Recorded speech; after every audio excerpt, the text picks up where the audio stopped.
ഓണക്കാലത്തിൻ്റെ ആ ഒരു ആഘോഷം എന്നൊക്കെ പറയുമ്പോൾ ചില കാര്യങ്ങളുണ്ടല്ലോ, സെറ്റും മുണ്ടും ഒപ്പം തന്നെ മുല്ലപ്പൂവും പൂക്കളവും ഇതൊക്കെയാണ് എപ്പോഴും എല്ലാവർക്കും ഇങ്ങനെ മനസ്സിൽ തങ്ങി നിൽക്കുന്ന അല്ലെങ്കിൽ കണ്ണിലിങ്ങനെ നിറഞ്ഞു നിൽക്കുന്ന വേഷവിധാനങ്ങൾ, കാഴ്ചകൾ, അല്ലെങ്കിൽ നമ്മളെപ്പോഴും ആഗ്രഹിക്കുന്ന കാര്യങ്ങൾ എന്നൊക്കെ പറയുന്നത് അല്ലേ. അപ്പോൾ അത്തം നാളിൽ ഓണത്തിൻ്റെ വരവറിയിച്ചുകൊണ്ട് ഗുഡ് മോർണിംഗ് കേരളത്തിൻ്റെ ഫ്രെയിമിലേക്ക് എന്തായാലും ഞാനിന്ന് എത്തിയിട്ടില്ല. പക്ഷേ രണ്ട് സുന്ദരിക്കുട്ടികൾ തയ്യാറായിട്ടുണ്ട് കൊച്ചിയിൽ. തൃപ്പൂണിത്തുറയിൽ ഇന്ന് അത്തച്ചമയ ഘോഷയാത്രയാണ്. രാവിലെ 10 മണിക്ക് തുടങ്ങുന്ന ഘോഷയാത്ര സ്പീക്കർ എൻ ഷംസീറാണ് ഉദ്ഘാടനം ചെയ്യുന്നത്. അത്തം നഗറിൽ നിന്ന് കീർത്തി ചേരുന്നുണ്ട്, ഒപ്പം അർച്ചനയുമുണ്ട്. ഗുഡ് മോർണിംഗ് കേരളത്തിനൊപ്പം ഇരുവർക്കും ഗുഡ് മോർണിംഗ്. അർച്ചന എവിടെ? Keerthi good morning.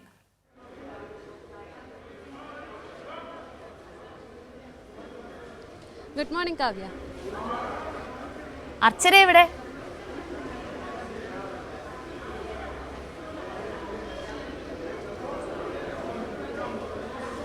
കാവ്യ, അർച്ചനയുണ്ട്. ഞാനും ഇന്ന് അർച്ചനയുമാണ് ഇന്നത്തെ ഘോഷയാത്രയ്ക്ക് ഒപ്പം ഉള്ളത്. കൈരളി ന്യൂസിലും ഘോഷയാത്രയുടെ തത്സമയ വിവരങ്ങളും വിശേഷങ്ങളും ഒക്കെ പങ്കുവയ്ക്കാൻ ഞാനും അർച്ചനയുള്ളത്. ഞാനിപ്പോൾ നിൽക്കുന്നത് ഇവിടെ അത്തം നഗറിലാണ്. അത്തം നഗറിൽ ഇവിടെയാണ് എനിക്ക് പിന്നിൽ കാണുന്ന സ്റ്റേജിലാണ് ഉദ്ഘാടനം നടക്കുന്നത്. ഇതാണ് അത്തപ്പതാക. അത് കഴിഞ്ഞ ദിവസം ഹിൽ പാലസിൽ നിന്നും ഈ അത്തപ്പതാക ഇവിടെ ഈ അത്തം നഗറിൽ കൊണ്ടുവയ്ക്കുന്നത് തന്നെ ഒരു പ്രധാനപ്പെട്ട ചടങ്ങാണ്.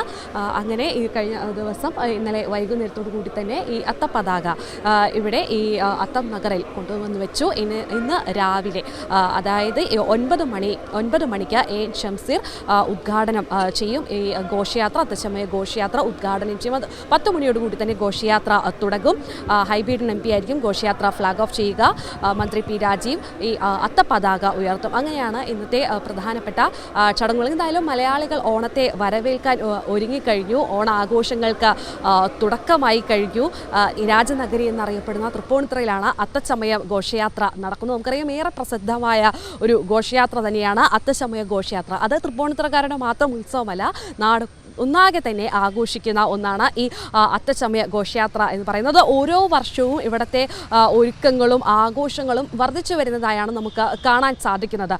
കഴിഞ്ഞ വർഷത്തേക്ക് പോലെ തന്നെ ഹരിത പ്രോട്ടോക്കോളൊക്കെ പാലിച്ചാണ് ഇപ്രാവശ്യവും ഘോഷയാത്ര നടക്കുന്നത്. നമുക്കറിയാം, വയനാട് ദുരന്തം എല്ലാവരെയും മനസ്സിന് മുറിവേൽപ്പിച്ച ഒരു വലിയൊരു ദുരന്തമാണ് ഉണ്ടായിരുന്നത്. അതിനൊക്കെ ശേഷമാണ് ഇപ്പോൾ ഈ അത്തച്ചമയ ഘോഷയാത്ര നടക്കുന്നത്. ആദ്യമൊക്കെ ഈ ഘോഷയാത്ര വേണോ വേണ്ടയോ എന്ന തരത്തിലൊക്കെ ചോദ്യങ്ങൾ ഉയർന്നിരുന്നു. എന്നാൽ ഇത് ആചാരമാണ്. ഈ ആചാരങ്ങൾ എന്തായാലും പാലിക്കണം. ഇത് രാജാക്കന്മാരുടെയൊക്കെ ഒരു കാലത്ത് തന്നെ നടത്തി വന്നിരുന്ന, ഈ അത്തം നാളിൽ നടത്തി വന്നിരുന്ന ഒരു ആചാരമാണ്. ഇങ്ങനെ ഒരു വലിയൊരു ആഘോഷമാണ്. ഇതെന്തായാലും നേരത്തെ കാവ്യ പറഞ്ഞതുപോലെ ഇതൊരു അതിജീവനത്തിൻ്റെ ഓണം കൂടിയാണ്. അപ്പോൾ ഈ ഒരു ആചാരമൊക്കെ പാലിച്ചുകൊണ്ട് ഈ ഓണം, ഈ അത്തച്ചമയ ഘോഷയാത്ര നടത്താനാണ് എന്തായാലും തീരുമാനിച്ചിരിക്കുന്നത്. എന്തായാലും നമുക്ക് ഇവിടുത്തെ ഒരുക്കങ്ങളൊക്കെ ഒന്ന് കാണാം. നേരത്തെ കാവ്യ ചോദിച്ചിരുന്നു അർച്ചന എവിടെയെന്ന്. അർച്ചനയുണ്ട്. അർച്ചന ഈ അത്തനഗറിൽ തന്നെ നിരവധി കലാകാരന്മാരുടെ ഇന്നത്തെ ഘോഷയാത്രയിൽ അണിനിരക്കുന്നുണ്ട്. നിരവധി കലാകാരന്മാർ, 1000ഓളം കലാകാരന്മാർ ഇന്നത്തെ ഘോഷയാത്രയിൽ അണിനിരക്കുന്നുണ്ട്. 15ഓളം നിശ്ചല ദൃശ്യങ്ങൾ ഇന്നത്തെ ഘോഷയാത്രയിലുണ്ട്. അങ്ങനെ ഓരോ വർഷവും നിശ്ചല ദൃശ്യങ്ങളും കലാകാരന്മാരുടെ ഒരു പങ്കാളിത്തവും ഒക്കെ ഈ അത്തച്ചമയ ഘോഷയാത്രയിൽ കൂടി വരുന്നതാണ് നമ്മൾ കാണുന്നത്. വർണ്ണാഭമായ കാഴ്ചകൾക്ക് ഇനി മണിക്കൂറുകൾ മാത്രമാണ് ബാക്കിയുള്ളത്. ഇപ്പോൾ അത്തം നഗറിൽ അങ്ങനെ അധികം ആളുകളൊന്നുമില്ല. എന്നാൽ ഈ വരും മണിക്കൂറുകളിൽ ഒരു 9 മണി സമയമൊക്കെ ആകുമ്പോൾ ഈ അത്തം നഗർ നിറഞ്ഞു നിൽക്കുന്ന കാഴ്ച നമുക്ക് കാണാൻ സാധിക്കും. ഇവിടുത്തെ മറ്റൊരുക്കങ്ങളൊക്കെ തന്നെ പൂർത്തിയായിട്ടുണ്ട്. ഉദ്ഘാടനത്തിന് വേണ്ട ഒരുക്കങ്ങളൊക്കെ തന്നെ പൂർത്തിയായിട്ടുണ്ട്. മറ്റ് നിരവധി കുട്ടികൾക്കൊക്കെ ഇനിയിപ്പോൾ ഒരു 10 ദിവസം, അത് വെക്കേഷൻ സമയം കൂടിയാണ്. കുട്ടികൾക്കൊക്കെ ആഘോഷിക്കാനായി, അവരുടെയൊക്കെ സമയം ചെലവഴിക്കാനായി, ഓണം ആഘോഷിക്കാനൊക്കെ വേണ്ട എല്ലാവിധ സംവിധാനങ്ങളും, സ്കൈവിലും മരണക്കിണറും അങ്ങനെ നിരവധി കുട്ടികൾക്ക് ആസ്വദിക്കാനായി ഒക്കെയുള്ള ഒരുക്കങ്ങളാണ് ഇവിടെ നടത്തി വന്നിരിക്കുന്നത്. അത്തരം കാഴ്ചകളാണ് നമുക്ക് ഈ സമയത്ത് കാണാൻ സാധിക്കുന്നത്. നിരവധി, ഞാൻ നേരത്തെ പറഞ്ഞിരുന്നു, നിരവധി കലാകാരന്മാർ അവരൊക്കെ ഇപ്പോൾ വേഷമിടുന്ന ഒരു സമയമാണ്. ഇപ്പോൾ അവിടെയാണ് അർച്ചനയുള്ളത്. അപ്പോൾ ഇത് കഴിഞ്ഞ് അർച്ചനയിലേക്ക് പോയാൽ അവിടുത്തെ ഒരുക്കങ്ങളൊക്കെ കാണാൻ സാധിക്കും. ഇവിടുത്തെ മറ്റ് ഒരുക്കങ്ങൾ ഇപ്പോൾ ഇവിടെ അങ്ങനെ ആളുകളൊന്നും എത്തിത്തുടങ്ങിയിട്ടില്ല. കുറച്ചാളുകൾ മാത്രമാണ് ഉള്ളത്. ഇപ്പോൾ ഞാൻ നേരത്തെ സൂചിപ്പിച്ചിരുന്ന ഹരിത പ്രോട്ടോക്കോളൊക്കെ പാലിച്ചാണ് ഇവിടുത്തെ ഒരുക്കങ്ങൾ ഒക്കെ തന്നെ ഘോഷയാത്രയൊക്കെ നടക്കുന്നത്. അതുകൊണ്ട് തന്നെ നിരവധി ചേച്ചിമാർ ഈ അത്തനഗറിലുള്ള ഇപ്പോൾ നിലവിലുള്ള ചവറുകളൊക്കെ മാറ്റുന്ന കാഴ്ചകളൊക്കെയാണ് നമുക്ക് കാണാൻ സാധിക്കുന്നത്. ഒപ്പം തന്നെ നിരവധി വോളണ്ടിയർമാരൊക്കെ ഉണ്ട്. നമുക്ക് വോളണ്ടിയർമാരിലേക്കൊക്കെ പോകാം. എന്താണ് ഇവിടുത്തെ ഒരുക്കങ്ങൾ, കാര്യങ്ങളൊക്കെ ചോദിക്കാം. എങ്ങനെയാണ് ഘോഷയാത്രകൾ ഒരുക്കങ്ങളൊക്കെ കഴിഞ്ഞോ? ഞങ്ങൾ ടീം കേരളയുടെ വോളണ്ടിയേഴ്സാണ്. ഘോഷയാത്രയ്ക്ക് വേണ്ടിയിട്ട് വന്നതാണ്. എങ്ങനെയുണ്ട് ഒരുക്കങ്ങളെല്ലാം കഴിഞ്ഞോ? ഇപ്പോൾ എങ്ങനെയാണ് നിങ്ങൾ ഇതൊക്കെ അലോട്ട് ചെയ്തിരിക്കുന്നത്? എന്തൊക്കെയാണ് നിങ്ങൾക്ക് തന്നിരിക്കുന്ന ജോലികൾ? ഞങ്ങൾക്ക് ഘോഷയാത്ര പോകുമ്പോഴത്തേക്കും ആ ക്രൗഡിനെ മാനേജ് ചെയ്യണം. ആ കാര്യങ്ങളൊക്കെയാണ് ഞങ്ങൾക്കുള്ളത്. ആദ്യമായിട്ടാണോ ഈ അത്തച്ചമയ ഘോഷയാത്രയിൽ വരുന്നത്? അതെ ആദ്യമായിട്ടാണ് വരുന്നത്. ഫസ്റ്റ് ടൈം വരുന്നത്. ഈ എറണാകുളം ജില്ലയിൽ തന്നെ ഉള്ളവരാണോ അതോ മറ്റ് കോളേജിൽ പഠിക്കുന്ന സ്റ്റുഡൻസാണ്. ഈ നാട്ടിൽ തന്നെ ഉള്ളവരാണോ?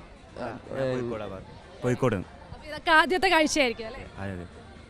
ശരി. അപ്പോൾ എന്തായാലും വോളണ്ടിയേഴ്സൊക്കെ സജ്ജമായിട്ടുണ്ട്. നിരവധി ആളുകൾ, നമുക്കറിയാം ഈ ഘോഷയാത്ര കാണാൻ ആയിരക്കണക്കിന് ആളുകളായിരിക്കും എത്തിച്ചേരുക. പിന്നീട് ഈ ഘോഷയാത്ര രാവിലെ 10 മണിക്ക് ആരംഭിക്കുന്ന ഘോഷയാത്ര വൈകിട്ട് തിരികെ 3 മണിക്കായിരിക്കും തിരികെ എത്തുക. അങ്ങനെ ഇവിടെയുള്ള ഈ തൃപ്പൂണിത്തുറ നഗരം ഒന്നാകെ തന്നെ ചുറ്റിയായിരിക്കും ഈ ഘോഷയാത്ര തിരികെ എത്തുക. 3 മണിക്ക് തിരികെ എത്തും. അപ്പോൾ ഈ ഒരു സമയം വരെ നഗരത്തിലൊക്കെ തന്നെ ഗതാഗത ക്രമീകരണങ്ങൾ ഏർപ്പെടുത്തിയിട്ടുണ്ട്.